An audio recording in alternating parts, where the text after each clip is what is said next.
Hello, everyone. I'm Mike Simmons, the founder and president of Astronomers Without Borders, and we have an exciting program today, exciting for us anyway, that this is the wrap-up for the Global Astronomy Month 2015. We're going to look back at the month and some of the exciting things that happened during this month. And so we have several guests with us. We have Andrew Fazekas, our communications manager, who will talk about some of the things that happened during the time. Daniela DePaulis, who I think everybody knows, the creator and director of our Astro Arts program. Scott Cardell, who is from the International Dark Sky Association, and Scott is going to talk about International Dark Sky Week that happens during Global Astronomy Month and some of the other things that happened during the month. There have been announcements, but we're going to show some things in particular really interesting related to dark sky, something we all care about. We have Corey Lee from Celestron, who has just joined us here.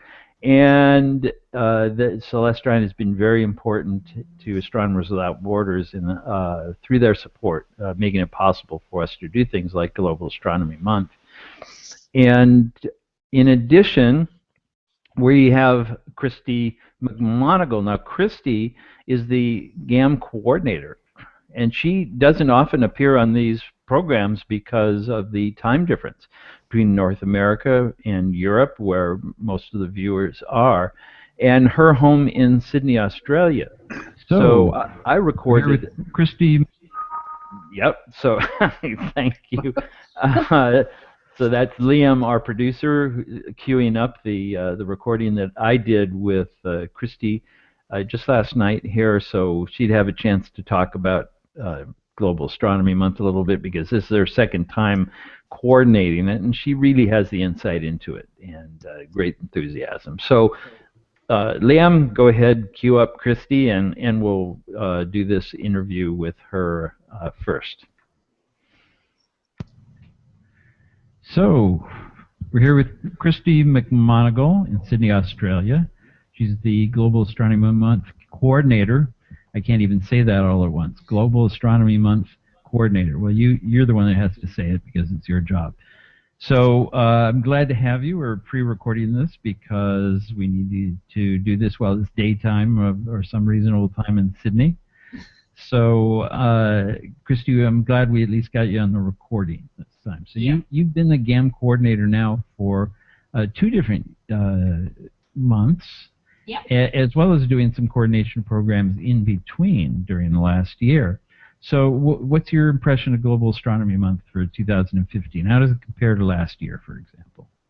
It's actually, I feel like the engagement has increased this year. We've had a lot more member reports that have come in, reports about the events that people have run. We've had more events registered, and I feel, it's a bit hard to say, but I think we've had a lot of people sharing more of their photos on Facebook and things like that, which has been great to see the activities that people are running. I think that's the most important part, and that's definitely something that looks really good. Well, it is the most important part. Yeah. I mean, the whole idea of this is the community doing something together and sharing with each other. So if everybody's doing an event and we don't hear about it, it's sort of like if a tree falls in the forest and nobody's there to hear it, doesn't make a sound. So that's what we really need. Yeah. So we're using Facebook now for the photos quite a bit. Any idea how many photos have been submitted there? I know you're putting together a photo album. I am. I'm going through the photos now. We've had people have submitted albums with anywhere from 10 photos to 100 photos. So we've had hundreds of photos come in, which has been amazing just to see all of the different types of people participating, from little kids to adults, from people who are working and stopping by on their way home from work and things. It's been really interesting just to see the different types of events that have run. And those photos are just what make it feel so real, and you can really feel like you're connected to the world. Yeah, yeah.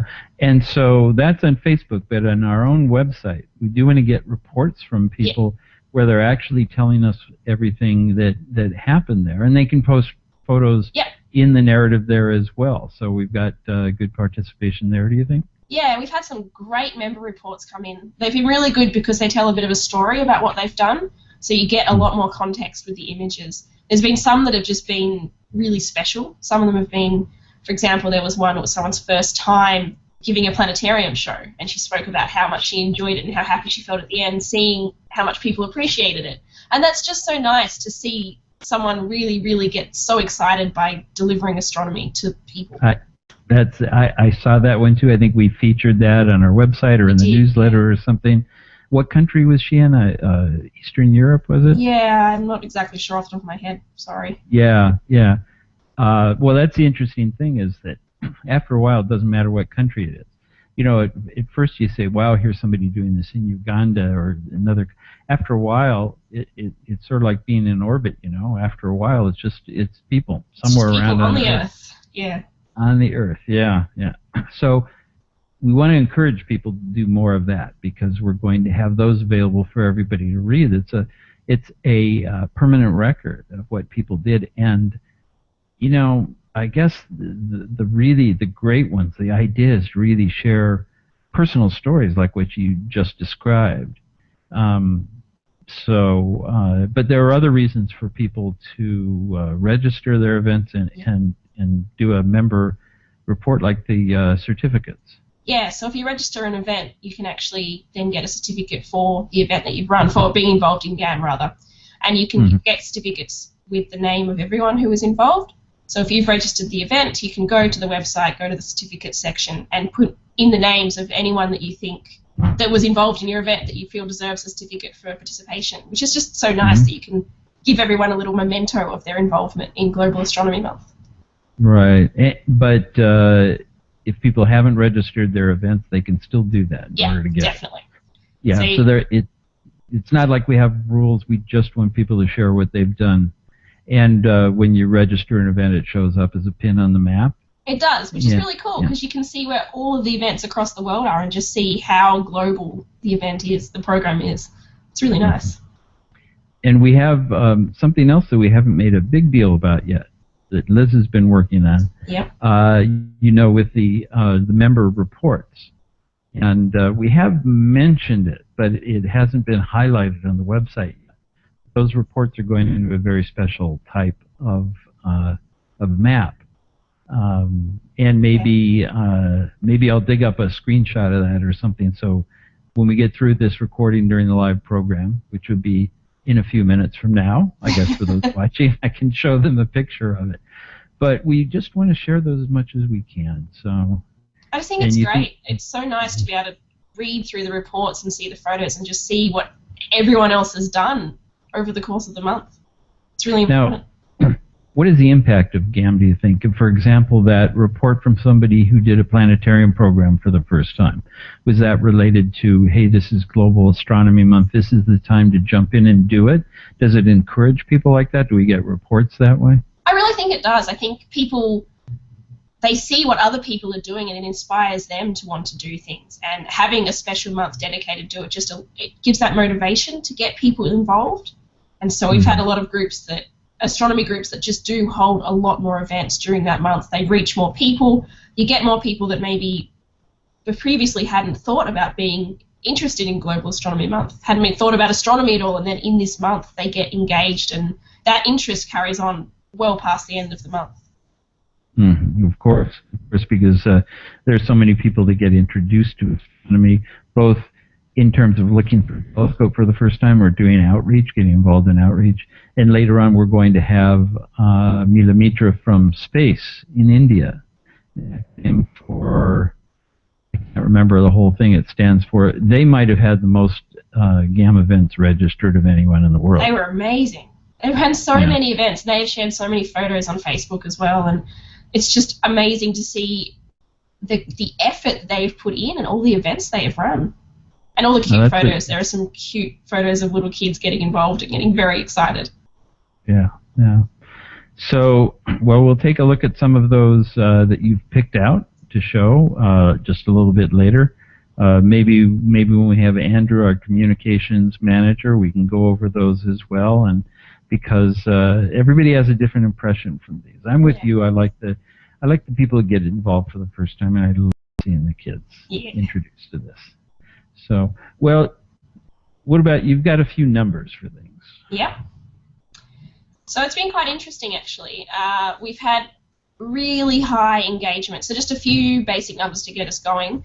Over April, for that whole month, the total reach across our 2 Facebook pages, which is the Global Astronomy Month page and Astronomers Without Borders, we reached over 760,000 people, which is huge. And then the total engagement, so that's people that actually interacted with our posts, whether they liked them or shared them or commented on them, was 45,000, which is very high for a month.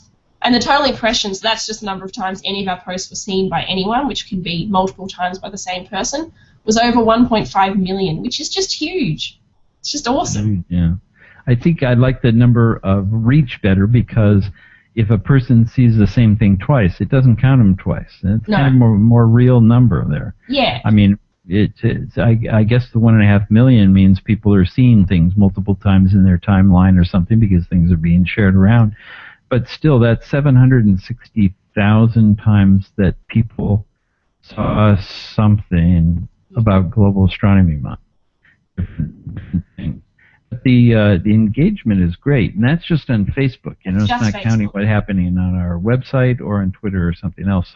So I'm really happy to hear that. Just on Facebook, we have 1,500 clicks, likes, shares, or something every day. Is it 50? Yeah, that's right. So that is really tremendous. So, I think that's good. Well, we hope to get some numbers about the website traffic itself, too. We have a new website. So, as you know, we've got tools that are not entirely utilized yet.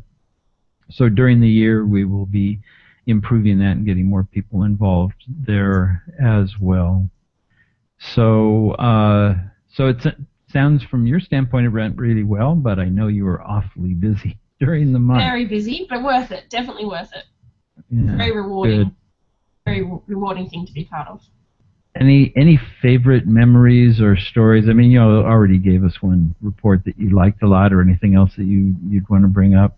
There was one image I saw that I really liked, was from the Space India group. It was a little girl who must have been about 3 watching one of the online virtual telescope events, and she was staring at that computer screen. She was so captivated by it. And I just loved that this was a telescope that's thousands of kilometers away, that is showing them images live online, so they could see things that were deep space objects, and she was fascinated, and she must have been about 3. It was great.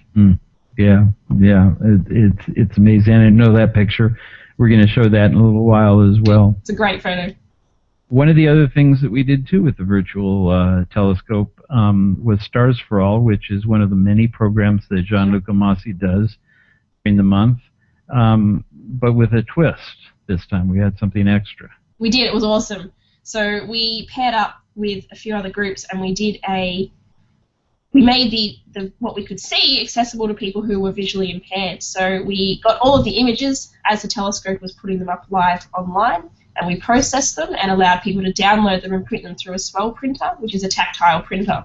So then they could be printed out, and while Gianluca Massi, who was running the program, was talking about what the people were looking at on the screen, anyone who couldn't see the screen could touch what was in front of them and physically feel the objects, which is just so exciting that these people could take part live in this online observing event. It was just amazing.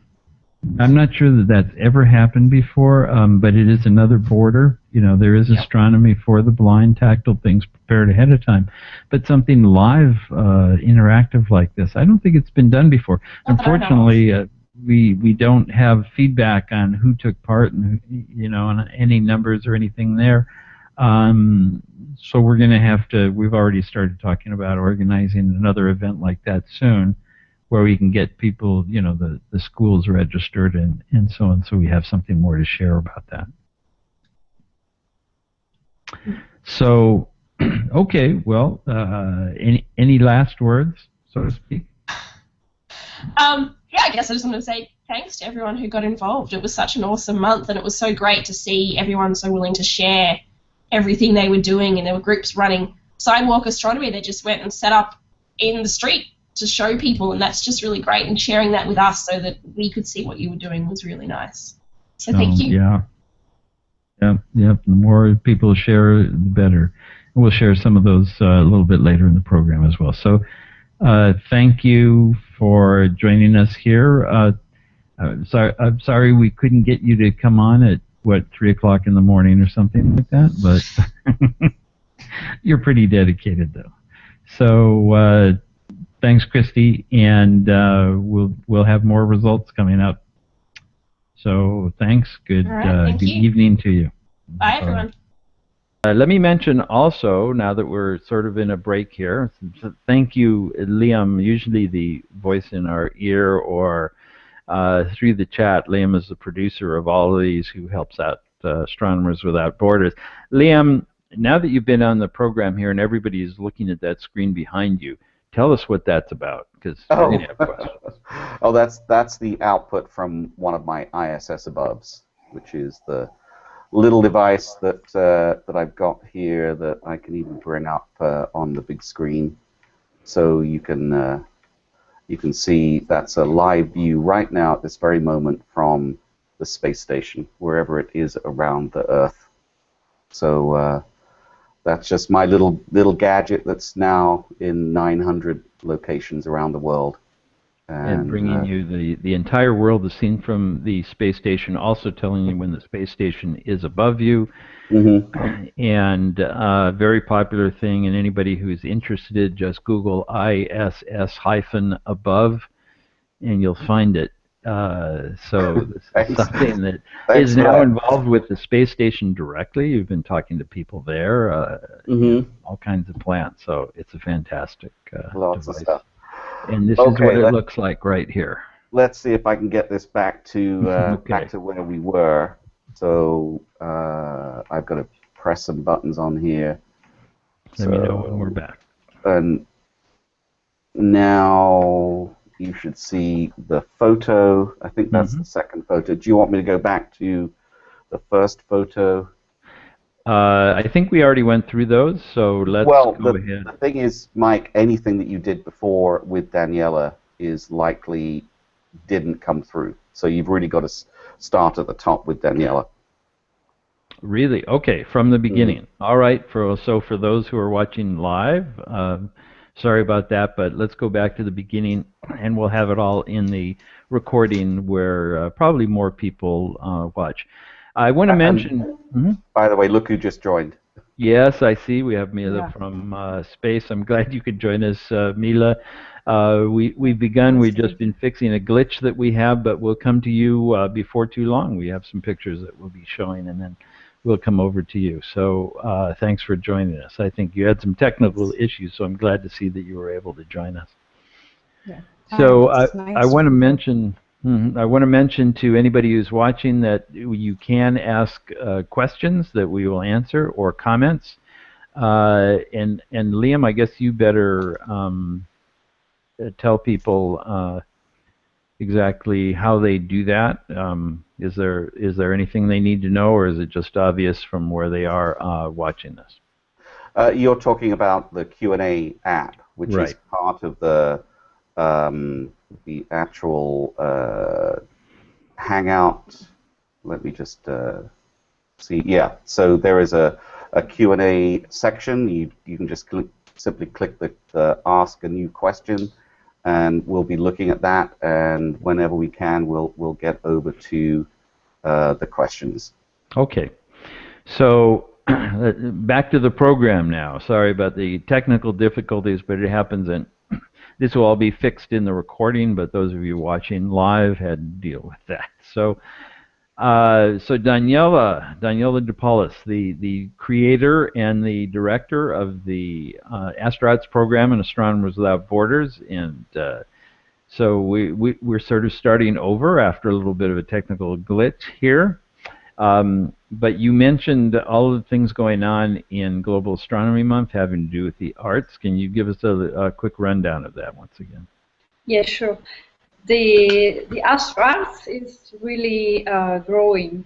So we are getting interest from the artistic community more and more, and it's really great for me to see the interest grow globally, really. So, and this year we had 4 events. So all these events were designed especially for Global Astronomy Month, and I think that's a really rewarding thing because really shows how much people value this global event, and how much they enjoy being involved. So we have the Cosmic Concert by Giovanni Renzo, who was presented both in a live theater in Italy and on the web.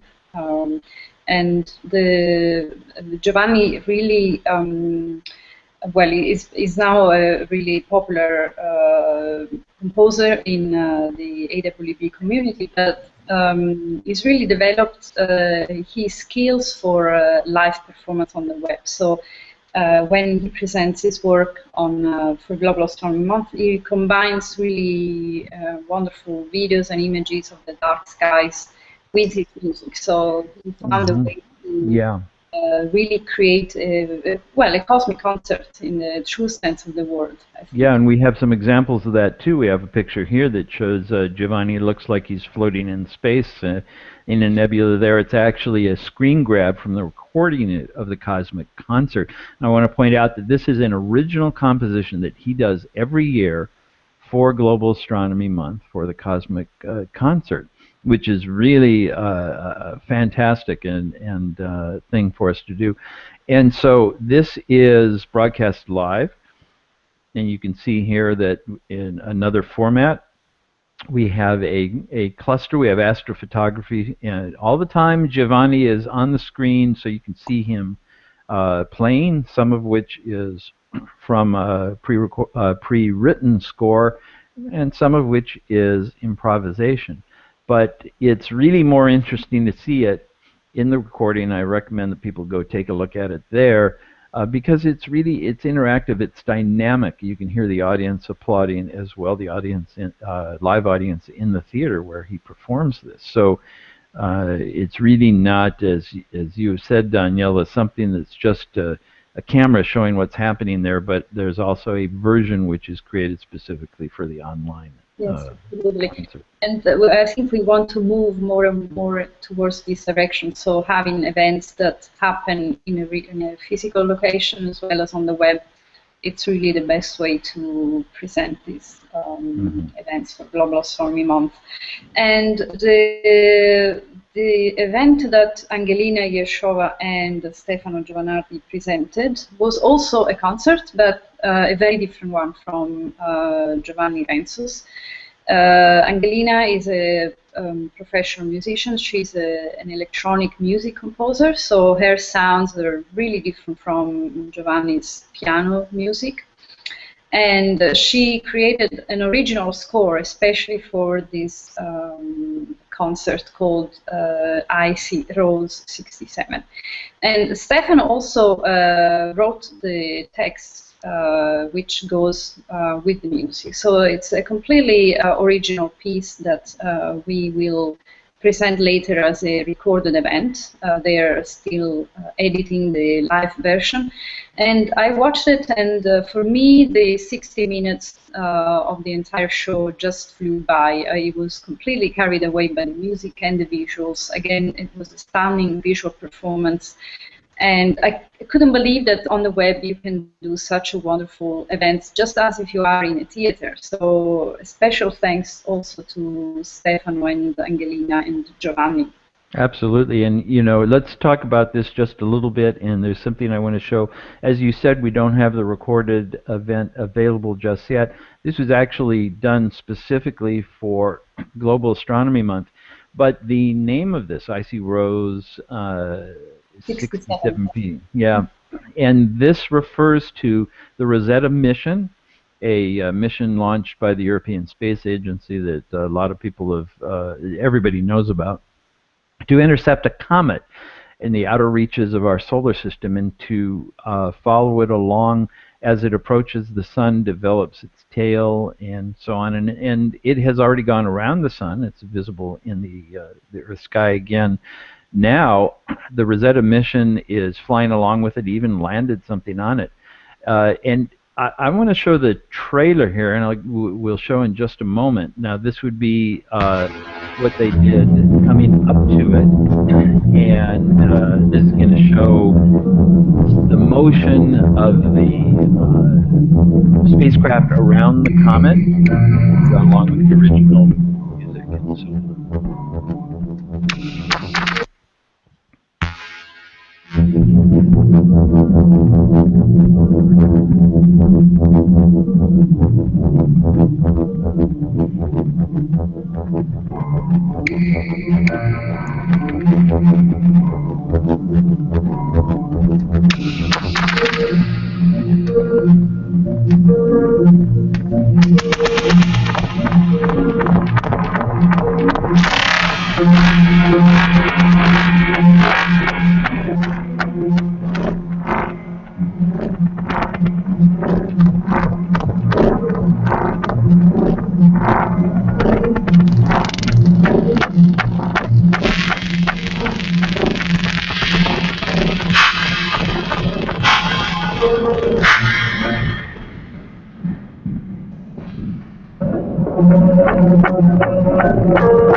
Well, Mike, having seen the actual performance, I must say the trailer doesn't do enough justice to the actual event.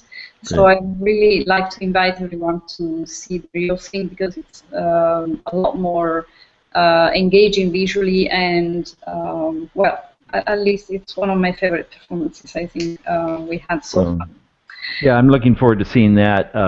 So they actually depict the motion, the actual motion of Rosetta around the comet as it was approaching the sun, and yeah, I'm really looking forward to seeing that. So, and we're also hoping to have a live hangout with the artists and with Rosetta mission scientists coming up soon too, and that's a plan to really bring it all together. I think they're going to appreciate this as well, and this will be back in the news again as the comet and Rosetta come higher into our sky back here on Earth, and we're getting observations from the ground. Wonderful. And I see one of my moonbound images popping up the screen, so yes, let's go to that. So this was a really exciting event that I really enjoyed being a part of, Daniela. So tell us about optics and moonbounds. Well, you know, I mean, optics is really the project that brought me in contact with Astronomers Without Borders. That was back in 2010, I think, and we presented it 3 times or 4 times even. And every year is a little bit different because we receive images from people from all around the world, and so the images is really what makes the project every time different. And this time we collaborated with a museum in Italy, which is receiving a lot of attention from the art world, press all the world, because of its innovative way of relating to the viewers. Usually, museums are well, at least they have a tendency to present art in a certain way, so that usually only professionals or a small number of people goes to see these artworks. But this museum in Rome, which is called MAAM, is really creating a social bond with people living in this refurbished, well, not so refurbished, but anyway, ex-industrial building where artists took over and created both a social and artistic environment where people exchange ideas and they create events, and especially they involve people who are not necessarily part of the art scene or are not professionals. Yeah, and we have some of the art that you actually bounced that we can share that came, well, we have the first few came from the artists at this museum. First one up is certainly abstract in some sort. We're showing both the original version and the version as it came back to Earth after reflecting off of the moon. Do you have anything you want to tell us about this?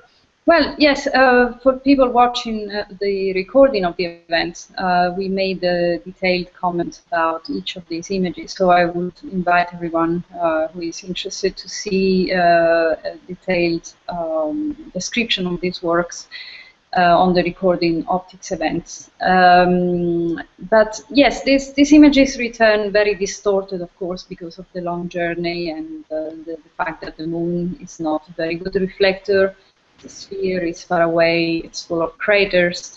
So somehow the pixel is really what makes these images so fascinating, I think. And we can quickly scroll to all these postcards on the record. The next one we have is actually related to the idea of moon bounce, which is officially called Earth, Moon, Earth. Here, Terra, Luna, Terra. Yes, this is by a very well-known artist called Michelangelo Pistoletto, who, well, is really in every art books, history of art books. So he created this drawing sketch, especially for this performance.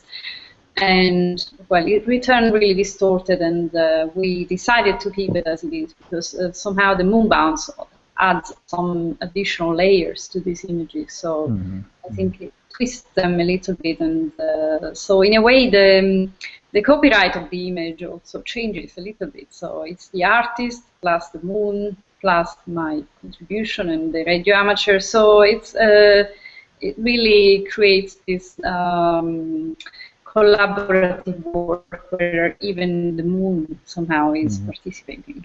And the next one is one of my favorites because I really like this painting. It's a little mysterious. I'm not sure if this girl is supposed to be an inhabitant of the moon or in space someplace. Looks like she's sort of wearing a helmet there. And in the right, this is her after having traveled to the moon and back. Yes, difficult to say. They're both quite beautiful in different ways. So. Yeah, somehow, you know, the moon bounce images, they all have a very unique appearance in the sense that they are always different. So if we moon bounce the same image many times, they will always look different. So, well, if we continue scrolling, we see that even the moon bouncing these images on the same evening, we always have a different effect.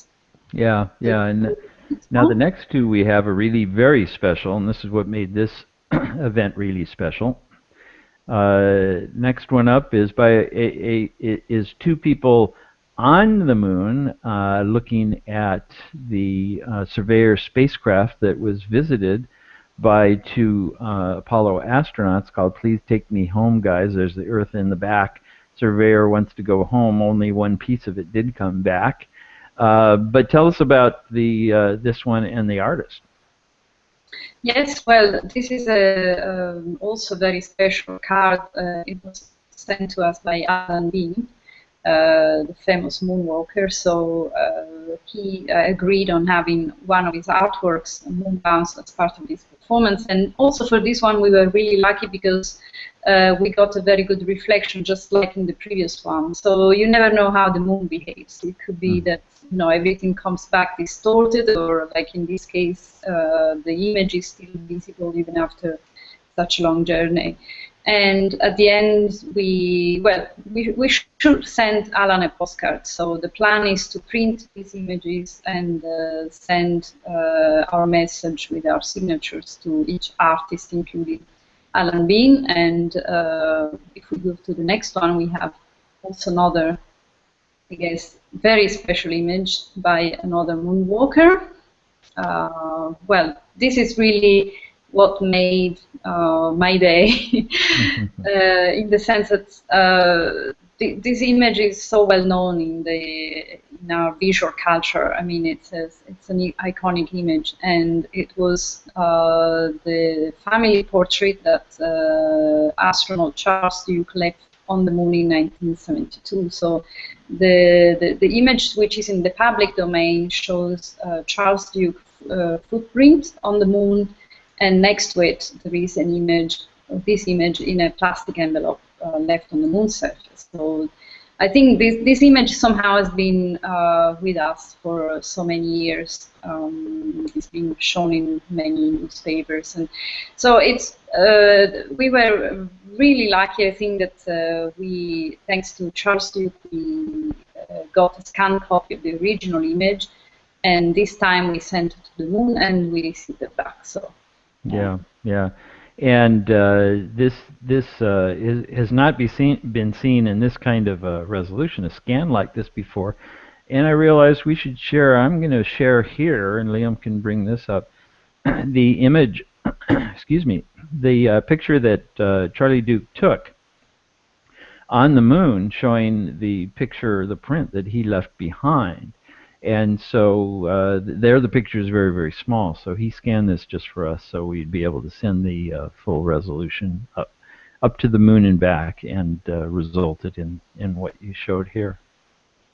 So it's just as if the radio waves of this image touched again the actual image on the moon. So they somehow met again somewhere on the moon surface. And well, I think this for me is a bit of an historical image. Mm-hmm. Well, and we have one question here. How does the moon bounce thing work? How does this happen? Give us a quick tutorial on that, Daniela. Yes, as I said, I really would like to invite everyone to see the recording because it was really fun. It was a fun event, and also we explain in details what happens during moon bounce. But to make a long story short, moon bounce is a technology which uses at least 2 radio stations, and these 2 radio stations can communicate by the moon, so using the moon as a natural satellite. So you can send audio signals, or in this case what we do is visual signals, which are a lot more complicated. And so it's like a form of, yeah, you can call it also you know, an email exchange, but using the moon as a relay object. So Daniela, I love that program in particular, and there's so much going on, and we could talk forever about it. But we have other guests, so we want to talk about those as well. But I encourage everybody to take a look at the recordings of these events and look for more things from astronauts and Astronomers Without Borders through the year. We're going to be running later than our regular time because of the glitches we had earlier, but we have a few guests left that we really want to talk to. So thanks for joining us, Daniela, from the Netherlands, and we look for more. The Astronauts has been a very exciting program in Astronomers Without Borders, so we look for more creative new ways to show astronomy in the future. Thanks, Mike, and thanks to everyone watching. Okay, bye-bye. So I'd like to go to one of our guests, Corey Lee, who is joining us from Celestron. And Lee, I'm sorry if I threw you a curve there. I don't remember if I said, because we're going long, I want to talk to Corey a little bit about Celestron and their support of Astronomers Without Borders and Global Astronomy Month, because it's just so important what they have been doing. Celestron, I've known the people there for quite some time, and Corey and the others have been great to work with. Corey, thanks for joining us. No problem. My pleasure. And you know, I want to take this opportunity to spend a few minutes with you talking about Celestron, your support of outreach programs and so on. There are other ones besides Astronomers Without Borders, but your support for Astronomers Without Borders has really been key. And I think most people sort of look at this and say, well, they're getting advertising, they're getting something. Yeah, I don't know that you're selling a lot of product as a result of this. It's certainly not dollar for dollar, but your support has been tremendous. And I just want to get your thoughts on why this matters to Celestron and you know, the support that you have for us. Sure. So I guess from a pure business sense, right? I mean, if it's just Celestron talking, we obviously we're in the business of selling telescopes, but you gotta have people to sell to, and it's in the interest of a company like us, if there's a larger customer base, and so by growing the interest of astronomy, there our hope is you will be more you'll bring more people into the hobby, and as a result, there will be a larger customer base for us. So that's from a purely business perspective. But at the same time, I do want to bring up that there is plenty of guys within Celestron who are really into astronomy, and it's also there's guys within our company who develops the product. There are guys obviously marketing the products, talking to people about products out there who are interested in astronomy, and they would like to see this thing become more the hobby of astronomy grow. So I say result. So it's very it's to our best interest. You will support a hobby through different channels, and I believe several years ago when we first talk about different supporting AWB. We noticed that you guys are doing a lot of very interesting thing. Many groups that we have talked to in the past, they are very strong in promoting the hobby here in the U.S., but not quite as strong promoting the hobby outside the country. And we're noticing that the kind of work that you guys are doing has a global effect, and that as a result of that, I think it piqued our interest in trying to find a way to partner with you guys to help to support that hobby. Yeah, yeah. Well, that certainly we have probably more participation from around the world than from North America itself. The opportunities that we present are, really more unusual for people in other countries. So the international reach is certainly what I've focused on. And I'm going to do a quick screen share here, Liam, and I want to show the One Sky telescope. The reason I'm showing this is what you guys have done for us. Now, Corey is key in this. This little telescope that most people know about is a 5-inch Dobsonian, very high quality. Corey was instrumental in getting this manufactured for us in China with our branding. And I want to point out that Corey's time in doing this, we're not getting billed for that. Celestron fronts the money for the telescope shipments. They bring it over, they bring it through customs, inventory it, warehouse it, and ship it directly.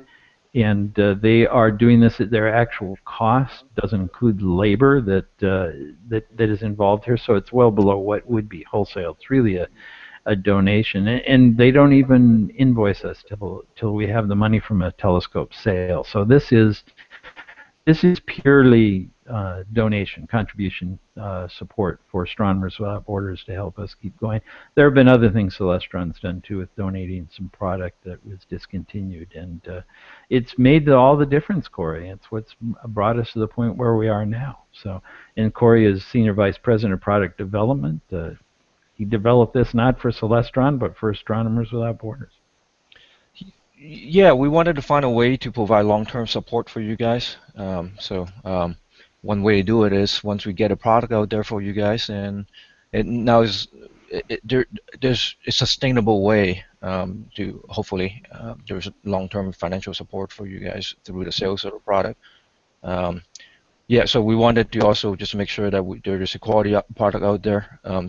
Something is more than just a small refractor that's only good for planets. We wanted something that will be usable for viewing some of the more interesting objects in the sky, which is, to me, viewing a galaxy is what piqued my interest when I look at objects in the sky. And a larger aperture telescope like this, it does the job. Yeah, well, this has been extremely popular, as you know, based on reviews in Sky and Telescope and elsewhere. So this has been great. It's a great beginner scope, which is a great way to grow the hobby. But the other thing is that this is a really good telescope. It's collapsible, easily transportable, quite rugged. is perfect for our projects. And we have some of these over in Africa as part of Telescopes to Tanzania program, and in some other places. It's only for sale and for shipment in the U.S., but we have been able to crowdsource a few of them and get them to special places in schools and things like that, and other places as well. Not through sales, but through part of the project itself. So it's perfect to support the projects that way as well. I'm glad to hear it's working out. Yeah, it's worked out great. So Corey, I know you have something else to go to, and we're running a little long here, but I wanted to have Celestron on here because of the support you guys have always given us, and to have that acknowledged and recognized here. Not just from a crass business standpoint, you guys have been absolutely terrific to work with, and I've been in astronomy for over 40 years, and so it's been a relationship that has been really important, and I appreciate it. No, thank you. Okay, so thanks, Corey, and I'd like to move on now back to Andrew Fazakis, who we tried to come to before the glitch earlier. Hi, Andrew. I think we have you now. Hey, Mike. And your Chesley Bonstall paintings that you have in the background is always what catches everybody's eye. So yeah, they're beauties, that's for sure. Now, so we had that interview with Christy earlier, talked about Global Astronomy Month in general and some of the statistics and so on. You handle the social media and all the publicity and so on. What's your impression? This is the second time around for you as well. How do you think it went this year? Yeah, I mean, definitely. I mean, you could see that there's this gain in momentum, really, from last year, which was my first, into this year. The excitement has built, and we have this base of sky watchers, that are so dedicated to the sky around the world, that are there, that really want to share the beauty and wonders of the night sky. That's what's so cool, is that we have this. I don't even know what you want to call it, an army of these converts, of space converts. It's like they're everywhere around the world. And that's what's, to me, joining AWB last year, just before GAM 2014 is when I joined. And, I didn't know what I was in for. But boy, I tell you, I've been part of this hobby of astronomy for about 30 years now. And this has just brought my appreciation of the hobby to a whole new level. Just being able to see the amount of people, and just across cultures and literally across boundaries, political boundaries, everyone enjoying the night sky. And this year, really, we've had so much contributions. It was really hard to keep up as a person who's involved in the communications aspect, getting the word out, around the world. We live in such a global community now that's tied together, through the internet. Thanks to the internet, we can really do what we do. It's just amazing to see the contributions that have come in and poured into AWB through our social media channels and our website and reports, like what Christy was saying as well. So it's really, really cool. It's very impressive. Well, you've given a real boost to the social media presence, and that's where people are being engaged quite a bit, especially in other countries. Most people are reaching the internet now through mobile phones more than computers, and especially in developing countries. Exactly, and snapping pictures on their phones is amazing, and our numbers have increased, Mike. I mean, it's just been amazing. Last year, at the start of GAM 2014, we were at about 11,000 friends. We had AWB friends on Facebook. Now we're clocking in at about 44,000 this year right now. And still going up. Yeah, it's going up, and it's so popular. People really want to share what they're doing around the world. Well, and that's something that's been a change too, because it used to be all on our website. Facebook has become so important that we're utilizing that as well. We do want to remind people that if they share something with us on Facebook, we'd love to have member reports and so on as well. And since we're talking about the contributions, let me bring up another picture here. Liam, sorry for this, but these are things I thought of as we were actually going. This is Christy and I talked about this certificate of participation in Global Astronomy Month.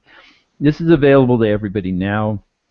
name is filled in with whatever names you want to put there for the people that participated in your events. You just have to have a registered event.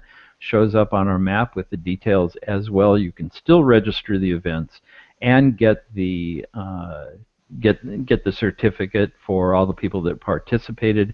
And please post a member report. We really want to share those. I mean, this is not about what we are doing. This is about what you are doing. This is about the community. So the content, as it's called on the website from the community, is more important than anything else. Yeah, and you know, Mike, and I just wanted to add that we're, like you said, we're here to offer a platform for everyone. That you can share your story of your local, and there are local stories everywhere, and everyone does it differently. Yet there's this common bond, isn't there, that of the sky and this love, and you see that you can't help. I'm sure you're going to be showing a few pictures here, and you can see that folks are just so excited. It translates even in these still images. Well, let's take a look at those. Yeah, that's what we have now, and we're going to flip through some from around the world. First one up, we have we have a couple from Romania, an extremely active country in terms of astronomy, and another one. So this is a program here that was attended by more than 300 participants in, let's see, Pucioasa Cultural Center. I don't know what city that was, but it could be Bucharest, it could be elsewhere. But you know what? The thing is that if I didn't tell you where this was and you didn't see the clues on there, it could have been any place in the world. I think that's the point that these pictures really make. And you can see, there's children there, there's families there. It's not defined by age at all. The astronomy is just loved by everyone.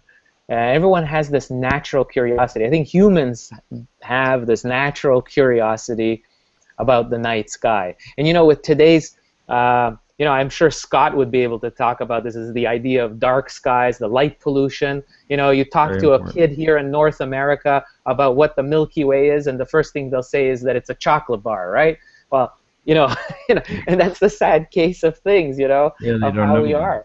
But night sky, amateur astronomers are troopers. They know that, you can take out a small backyard telescope and you can traverse that, you can punch through that light pollutions and see beautiful planets, our neighboring planets like Jupiter with its moons, and the phases of Venus, and the rings of Saturn. That never fails to wow people. I like to call Saturn the wow planet, because that's really what people really say when they see it. That's what really happens. And here we have some pictures of sidewalk astronomy, just like what you're talking about, featuring the Moon, Jupiter, and Saturn during the Global Star Party on April 29th. And this is from the Philippines, Mandaluyong in the Philippines. I'm sure I butchered that name. And one of the things they have to contend with there is they said we had to see through passing clouds tonight, but that didn't stop passersby to take a moment and enjoy the night sky. So they have light pollution there, and they have the clouds to deal with. Here's another one also. Yeah, classic sidewalk astronomy, right? Look at that. Look, you can even get ice cream, supposedly, there next door. What a place. There's so many different ways that we celebrate. And next one, and this one, actually, we're going to talk with Mila about some of these pictures here. Oh, this wonderful. is water rockets in a school and a workshop. Students of, I don't see if I can say that, but right, Bharati Vidya Bhawan. And the rockets, self-made water rockets that they were launching there as part of a workshop done by Space. Another one, I think the next one up should be Philippines again, this time in Manila, Global Star Party, Las Piñas City. And Jupiter, Moon, Saturn, all in one night. They said triple the oohs and ahs is the way they put it. So, yeah. Back to India, I think, in the next one, Balbarati Public School. And they organized a star party for Global Astronomy Month. Students and parents enjoyed observing the moon and planets. There's a very wide-eyed child there taking a look, and a very pleased mother That's holding him up. classic, isn't that? Isn't that the classic? As being an amateur astronomer that does outreach, this is what you kind of look for, is a moment like that where you bring the child, and you never know what happens to these children. They become inspired. I know, like, I personally started like this, looking through my dad's telescope on our rooftop in the middle of our city in Montreal, and that inspired me at the age of 4 or 5 to pursue the hobby of astronomy, and it's followed me my entire life. You never know. Engineers, astronomers, scientists, this is, really where things, astronomy allows to spark that interest in science and technology and engineering and mathematics, all that. It's just amazing. Oh yeah, I've had when I ran you showed some of the images, and a lot of the star parties had many other activities, like you mentioned. They had rocketry, they had even things like tattoo making and face painting, and it was really fun. They built a lot of fun activities around the star party, and then they would lead people to the observation area. So that's how they got everybody involved. So everybody could enjoy what was going on, and you can see that a lot of our pictures showed different activities going on during the star party. And this indeed is, and Mila Mitra from Space. Tell us, Mila, what SPACE stands for. That's an acronym, very very good acronym. But what is it Right. spelled out? It's an acronym for Science Popularization Association of Communicators and Educators. And basically, we spread astronomy in schools and in the public and in media. So we just try to bring astronomy to everybody. But our niche is education and schools, and that's what we are targeting. And like you showed in the pictures, we had a lot of events all over schools. We had about 25 schools and more than 100 events, and more than 1,000 people participated. In fact, just in one global star party, there were 2,000 people who attended, and that was the schools bringing in students as well as parents, teachers, staff, and even people like janitors and cleaning staff were invited to share in these star parties and observe the sky. Yeah, this is absolutely egalitarian. The sky belongs to everybody. It doesn't matter your status, your level in society. Rich and poor, the rich people can afford bigger telescopes, but everybody has the sky above them, and everybody deserves to enjoy that. And so Space has done a tremendous job. We asked you to be on because I think you had more registered events for Global Astronomy Month than anybody else, probably by quite a lot, and a lot of great reports on there as well. And as we're looking through the pictures, we're seeing some terrific ones as well. And now going back to the one where we had the bottle rockets, the hydro rockets. You mentioned that you do a lot of different things. Well, AstroArts brings astronomy in different ways. People enjoying it in different ways. Astronomy is an introduction to all of the STEM fields: science, technology, engineering, and mathematics, because it involves everything and more. So bottle rockets, this is a space, both the organization and the place. Common thing in India, and I think much of Asia as well. Is that right? This is something you do quite often in space, Mila? Yeah, that's one of the workshops we do, because we try to do hands-on science activities so that students get more interested in science and they don't just have to read boring textbooks. So rockets is a way to get them involved. They go out, and that's one of our activities.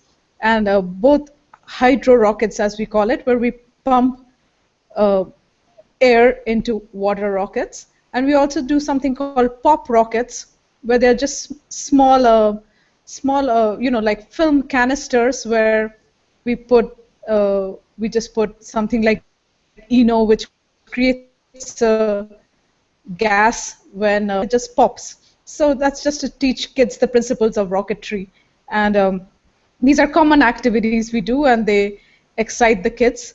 And but they all love observing too. So it was nice setting up telescopes in so many schools and having all the people turn out. And of course, those were good days to observe. There were several planets out, and they could see Orion. In fact, we also did, globe at night, observing Orion. Great. So we had fun at the star parties. Well, in the next picture, let's see, Liam, we're back to number 8 here. Actually, is in reference to International Dark Sky Week. The next one, I think, Liam. Yeah. This was, and we'll be talking to Scott Cardell about International Dark Sky Week and other things in dark skies awareness during GAM here in just a few minutes. But this one was taken at Pakiri, New Zealand, and Scott will probably have something to say about that. Some strong air glow there as well, and the comment is a perfect time to sit back and enjoy the night sky. Let's go through a few more of these. It's one of our most active groups from the beginning, Linz, Austria. This is Sunday, so a collection of images from their Sunday event. And also now here is a Sunday event, whoops, back up here, in India. This was, I don't see the space logo. I don't know if this was one of yours, Mila, and I don't think those are telescopes. I think this is a way of viewing the sun directly, most likely, with, of course, safe solar filter on the front of it. So is this one of yours? It's Modern School, Barakamba Road. Yeah, that's one of ours, and you're right, those telescopes have filters in them. But we also had, some pictures where students are projecting the image onto paper and chart paper. So we do it different ways. We put in the filters. So this is, of course, Sunday, and we had projection method also. Okay. Now, in the next ones, we go to Costa Rica. I'm not even sure I understand this. It says about 150 people of Costa Rica, France, Italy, and Germany in an activity to raise awareness of astronomy and the beauties of the heavens in our country. So these look like Costa Ricans to me. I don't know what the reference is to the other countries. They could be there. They could be connecting with them live. I'm not sure. The next one I think is from the same sort of event, and these are just the typical outreach events. Happens to be in Costa Rica this time, ones that Andrew, you and I are very familiar with. These things, we've been doing this for a very long time. Yeah, I mean this is what it's all about. It's getting the general public interested in the hobby of astronomy, and one of the best ways to get involved in astronomy, if you're interested and you're a parent and you want to bring your child, is to go to one of these public star parties that local astronomy clubs put on. It's a great way to get introduced of how a telescope works. You get to see a variety of these telescopes that work. You get to see what celestial objects actually look like for yourself. I mean, everyone's familiar with the Hubble Space Telescope does, right? And you see on television, documentaries, and on the newsstand, but it's very different to what you're actually seeing. And yes, it tends to be more modest many times, the views through a backyard telescope, but it's the actual real object that you're seeing. It's the wonder and it's the mesmerizing effect of actually seeing these things for yourself with your own eye. And it's a great way to introduce children they just naturally get drawn to these kind of events. They love it, and it generally really turns them on to the hobby, and they want to get their own telescopes and get involved with it. It's nowadays students are young folks in high schools are doing really amazing scientific projects. When they have their science programs, they can really utilize this. And this is anywhere around the world. You don't need a fancy telescope to do science. You can do it with very modest equipment and participate in science fairs and things. And astronomy is perfect for that. This last couple were from South Canterbury, astronomers group with some young astronomers. My notes don't say what country. I think maybe that was New Zealand. Could have been in This one England looks like for the all I know. Philippines now. Yeah, this one is the Philippines. This is a lunar eclipse. Cloudy, so they missed totality. For a die-hard astronomy outreach person, these pictures are worth so much more than 1,000 blood moon images. Again, from Las Piñas City. So, and this is what we're talking about. This is the reward people get.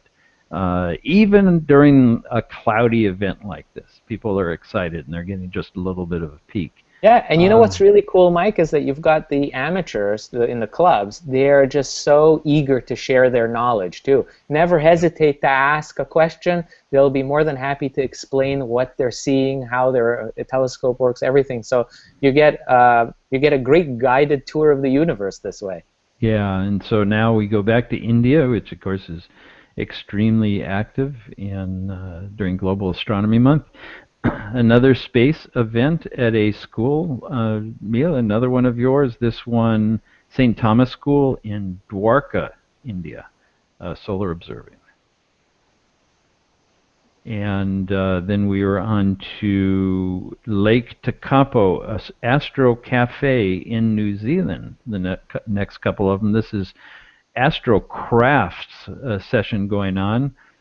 There with people creating things related to astronomy. This is just another way that people like to take part in astronomy. That's cool there. I like this picture because we got a nice picture of the person peeking over her creation of a galaxy made from glitter or something like that. I don't know what, but it's just one more way we Oh, do these things.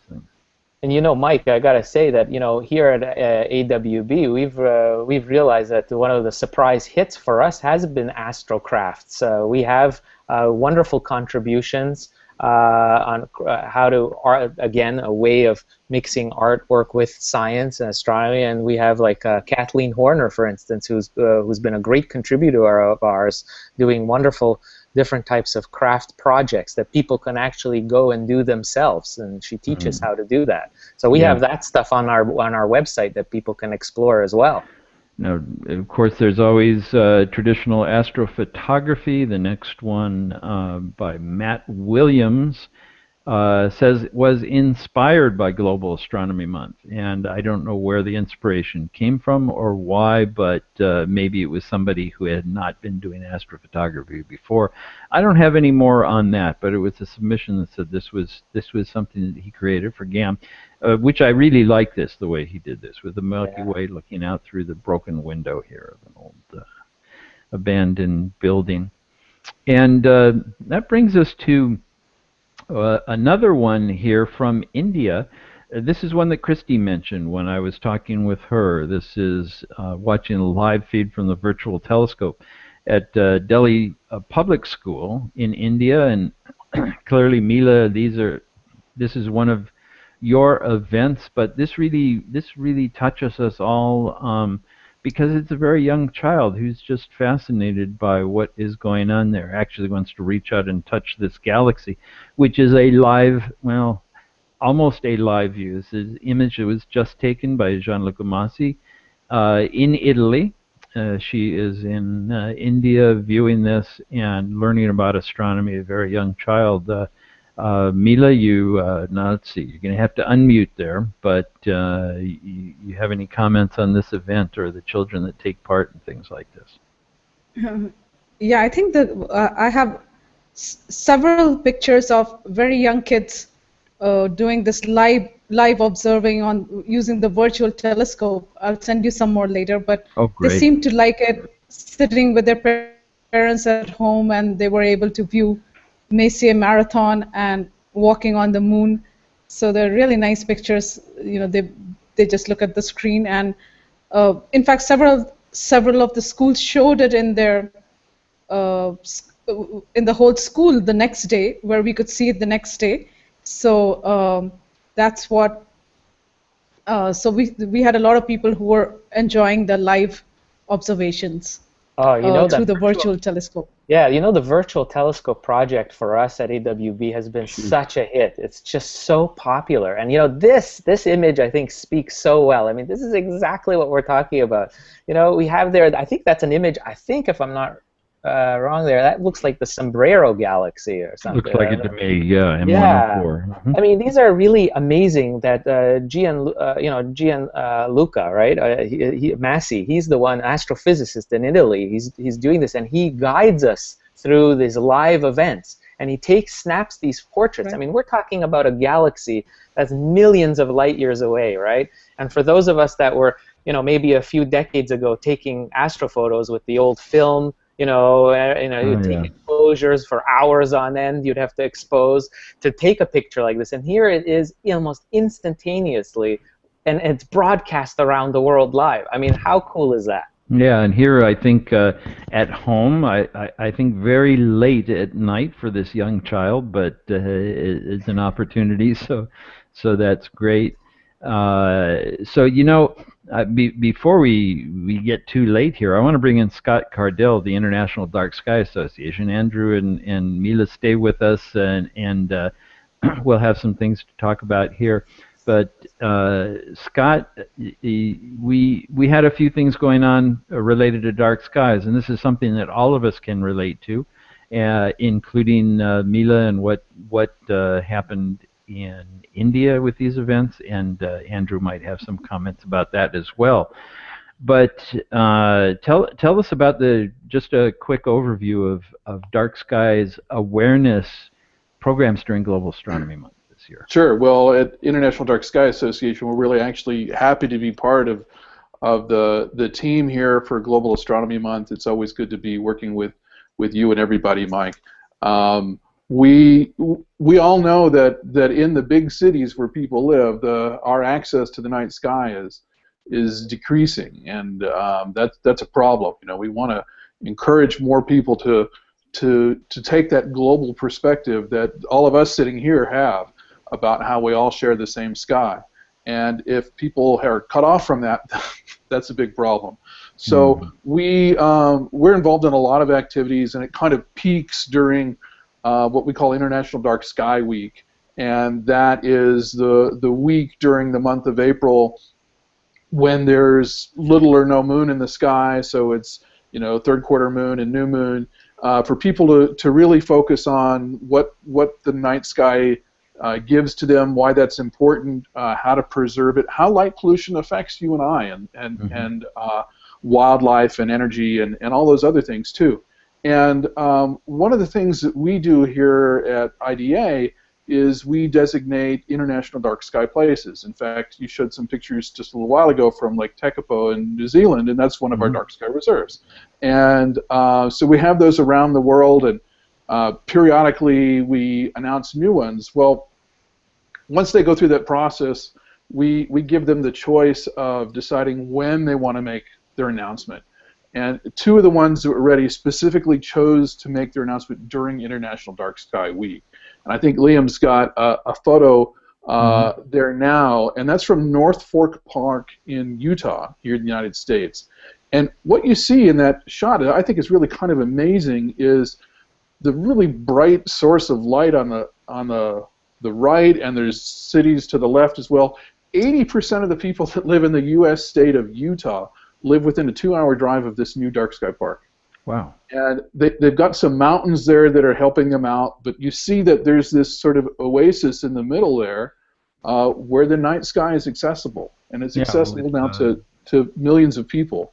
With bright spots all around it, really, but it's the valley that's probably helping. Exactly. And we hope that as people come and enjoy these dark sky places, they learn about the importance of the night sky and what they're missing from home, and then realize that they can go and make some changes back where they live. Right. We had another new dark sky park announced. It turns out it's also in Utah in the United States, and that's Capitol Reef National Park, and that's the picture up now. And that is a much more remote place. It's a darker site. You see there's a beautiful shot of the Milky Way there against this, with the stark landscapes in front of that. And the U.S. National Park Service has really kind of embraced this whole feeling of the importance of preserving the night sky, and they've gone out of their way to make changes in their lighting and to make measurements of the night sky, and to have increased programs for visitors to the parks to learn about the night, nature hikes and astronomy activities and those kinds of things, and Right. that's really exciting because here in the United States, at least, the national park system is a great place for people to learn about nature, and again, to not just have it focus on the daytime, but the nighttime as well, where they can learn about the importance of the night sky. And Well, so, the sky is half of our environment, and when people visit the park, we want them to enjoy that as well. And the nighttime is half of our 24-hour cycle, and it shouldn't be ignored like that. I like the idea of nature hikes at night too, because yeah, I know, as being sort of an amateur biologist, I enjoy the wildlife, and I'm frequently out. I live in the mountains, and I'm frequently outside at night just listening to and occasionally spotting some wildlife as well. So it's part of the natural environment that's just sort of been ignored. yeah, and I think too many of us are trying to, and civilization as a whole, sort of to cut ourselves off from nature completely. And we've got our air conditioning and our lighting and all of this sort of thing and our TVs, and then we just shut it out. But there's amazing sights for everyone to behold. Well, From people don't shut themselves off from nature altogether because they frequently watch nature programs on TV instead of yeah, going out and seeing it for themselves. exactly. Yeah. And so this is something that I hope our Dark Sky Parks program can kind of help to reverse, get people out there excited about that. But we also have dark sky communities, and we had another one announced during Global Astronomy Month that I'm very excited about. And you can see their symbol, their logo. This is from an American Indian tribe that their community is about 50 miles north of the Grand Canyon, which many people might be familiar with. And they are now a new international dark sky community, or what we're calling an international dark sky nation. It's the Kaibab Paiute tribe. And it really is a very dark area because it's a remote town. It's only a few hundred people that live there. But they have realized that the night sky is part of their heritage, and that it's important to them now to do what they can to hold on to preserve that and to make that a part of their community and their culture. And so they've got good lighting, and they've got astronomy outreach that they do. You can see the night sky is represented in their logo here with the big and the little dippers.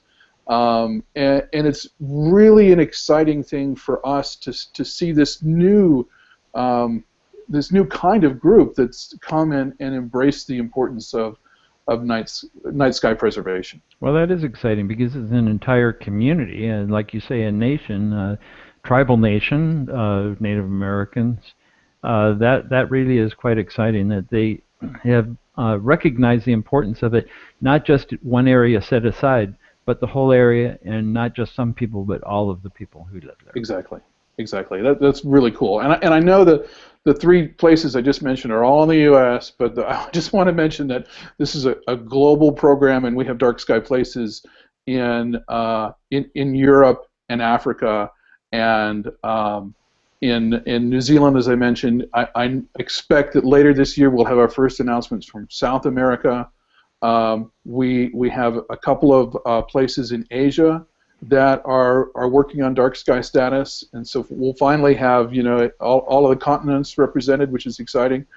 Just last fall, I was invited over to a dark sky place in South Korea, and I had that moment that those of us that have traveled have had, is to look up and see, oh, there's Taurus, just like at home, and it just really is a wonderful connection that I first heard about from you, Mike. And to be able to experience that, and for others to be able to share that too, it's something that unites us all. Yeah, absolutely. The ideas of Astronomers Without Borders began with my trips to Iran and connecting people through astronomy because we were doing the same things. But I always point out that when I am in Tehran, staying with friends there, and I go out on the balcony and look up, I see exactly the same stars. and very similar light pollution to what is in my nearby Los Angeles sky. Though I'm better where I'm situated here. It's an important thing for me. And you know, another thing that helps give us that global perspective, I wanted to mention is we've been blogging all during the month about the importance of dark skies, and if people haven't seen that, they should go to the GAM site and check it out. And here's a picture that I put together from a series of shots taken from the space station. And of course, the space station gives us this wonderful perspective of both the day and the nighttime halves of the Earth. And just like someone that might be taking a whole bunch of digital photos of the landscape and the night and stitching them together to get star trails, this was stitched together from astronaut images that show both star trails and the city lights. And those bright streaks you see at the bottom, there's a little bit of northern lights in there too, but those bright streaks are city lights. And what was astonishing to me is how much amazingly brighter they are from space than the stars. We all know that streetlights are brighter than stars here on Earth, but it's true from orbit as well. And let me add an international perspective here, especially since this is the space station. That could be the southern lights too, you know. That's true. Now we get that all the time. People say, "Well, why don't we do this in the summer?" And I have to say, which summer? You know, so we always have this local perspective, and it takes a little effort to think about being on a round planet, but that's what astronomy helps us do. Right. It's really important. I mean, next month we celebrate the solstice, and for some of us it's summer, and some of us it's winter. That's right. Yeah, but if people go to the Dark Sky Awareness blog, they'll see that image in one of the posts there, and also this last picture I have to share with you today is an example of a terrible lighting, and the shot isn't the best angle, and I apologize for that, but that's a stop sign. So that's a sign here on a street here in the United States that's supposed to alert drivers to stop before going forward. And you'll notice that on top of that stop sign are two bright lights pointed directly at the driver. Basically, that would do nothing except blind the driver and make it so they can't read the stop sign.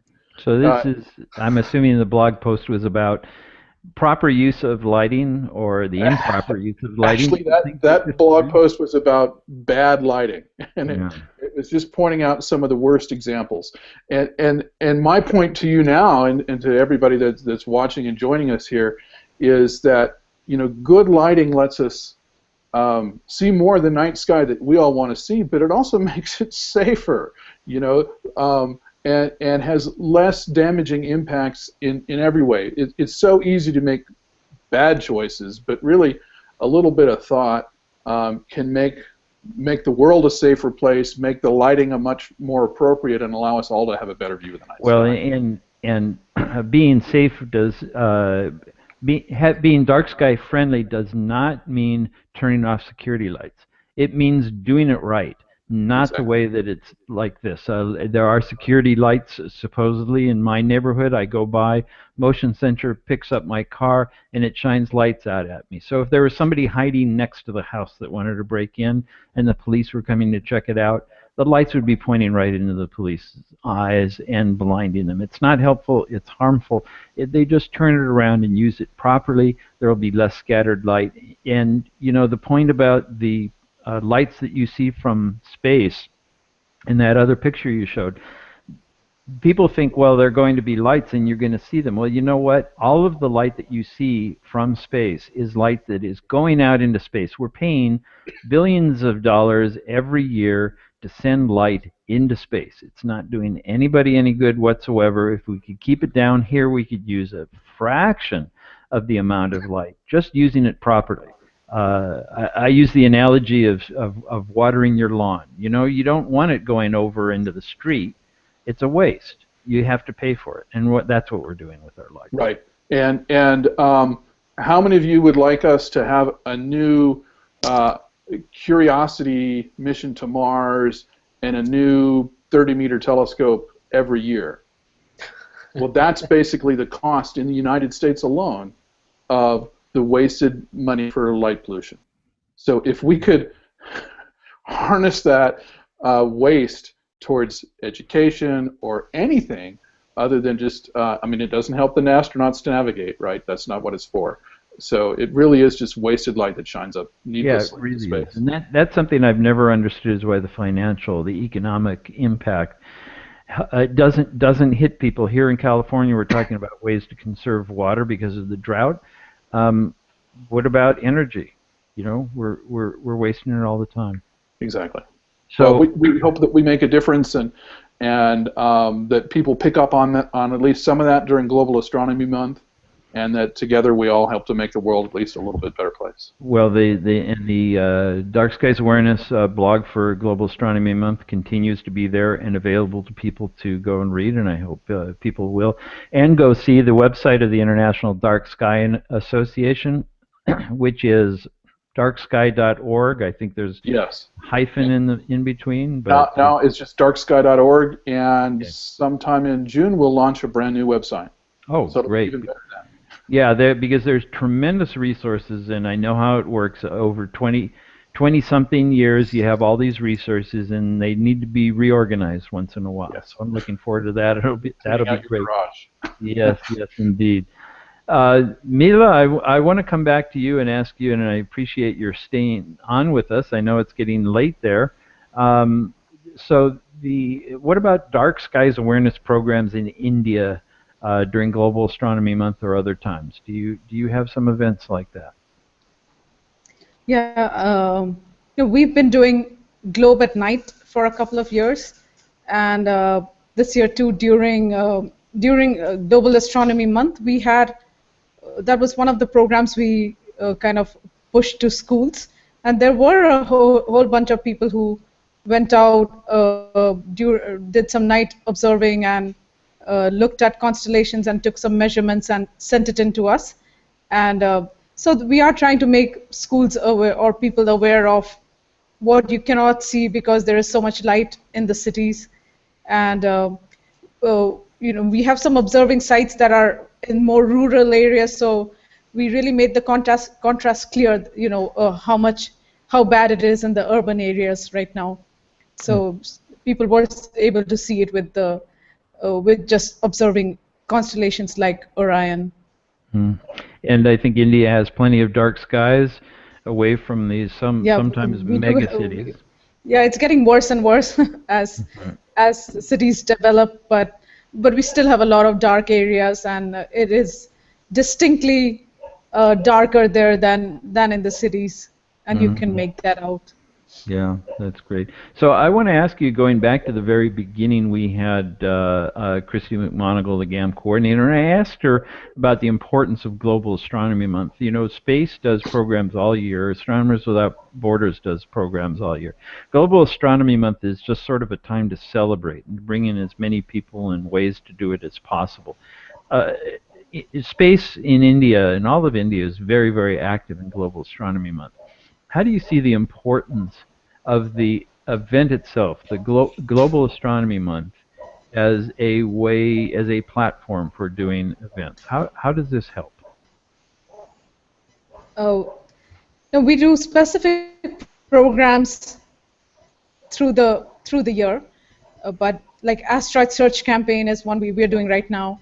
But Global Astronomy Month is just a month where we can do a, a whole bunch of things at the same time, and that really excites them. And because we try to make a competition out of which school does how many events, and we give prizes for that and for the most innovative events.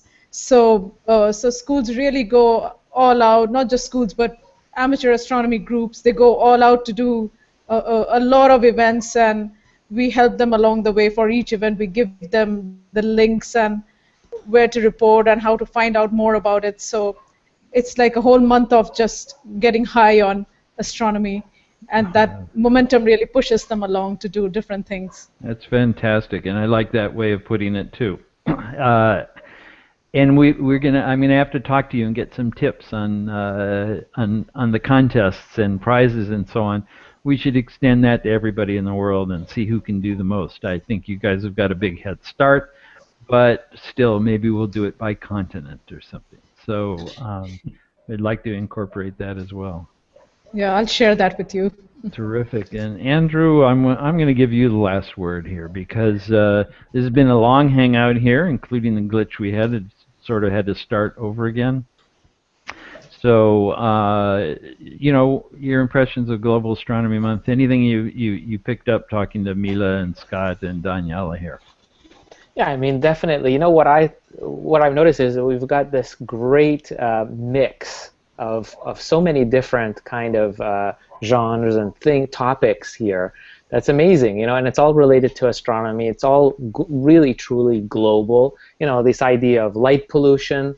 That's something that battle crosses boundaries. It's not just something that is one continent centric. It's everywhere. And we could see even from the images that Scott was doing, even from space, it's an issue. Looking at those images of star parties, going down to the ground level, what individuals can do. It's amazing in terms of the hobby. It's just like you can see in India how prolific the excitement is with astronomy there. And then, of course, with Daniela, the artwork, that's something that's been extremely popular with us at AWB, is the art and astronomy, the connection of the two. And, like the optics event, the astro concert event, it's just, astronomy is not just one thing. It's not just only looking through a telescope and looking at the sky or reading a textbook or taking an astronomy course, at high school or college. It is really boundless.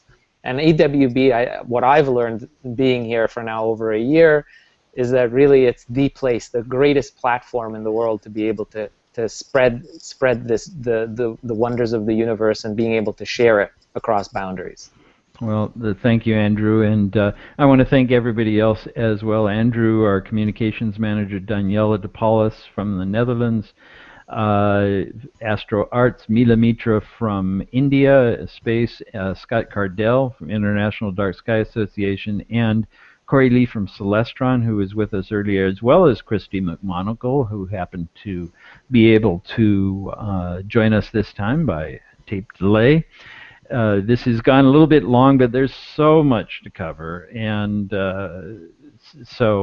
this just barely touches it. So stay tuned to the AWB website for more. Global Astronomy Month is over. That doesn't mean programs are over for until next April, so stay tuned for announcements. If you don't belong to Astronomers Without Borders now, you can join free if you want to and get the latest news so you'll know what's going on. And I also want to give a special thanks to Liam Kennedy of ImageBeam, who supports AWB by doing producing these broadcasts for us, and his fabulous ISS Above, which and I see Liam here, but he's all blurry. Your camera's gone weird again, Liam. So there is a blurry Liam, and in the background his ISS Above. Now there's a good view from the space station via ISS Above. So I want to thank everybody for watching, both live and in the recording. Stay tuned for more. There will be a great deal more from Astronomers Without Borders coming up. Thanks to everybody, and so long for now. Bye. Bye.